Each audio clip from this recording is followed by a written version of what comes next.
Vine aquí, pregunté por el patrón de la cofradía de pescadores, me paseó por el puerto y me impresionó.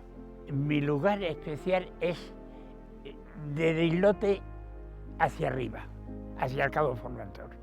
Pues sería enseñarles lo que es una bella montaña con una vegetación estupenda, una vista fantástica y el mar cerca.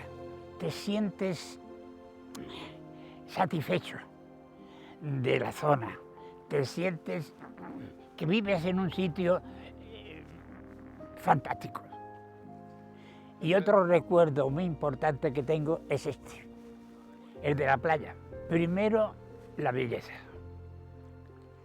Segundo, la tranquilidad. El tercero es vivir en este sitio y salir y encontrarte libre, encontrarte. Desde que yo vine aquí al día de hoy, en vez de ver el puerto Pollensa, hay 5 puertos Pollensa. Ha crecido como mínimo por 5 veces. La vida del marinero, los barcos, el funcionamiento, además yo tenía cierta responsabilidad.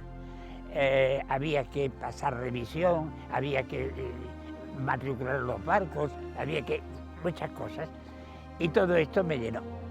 Es muy especial porque la gente viene y se satisface nadando aquí, buscando. En esta parte no hay arena, en esta parte hay arena.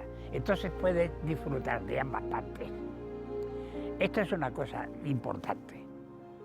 Pues turista que venga por aquí es amoldarse al mar, aquí. Estar tranquilo y satisfacerse. Procura conservar el mar, conservar las cosas. No ensuciar, ¿no?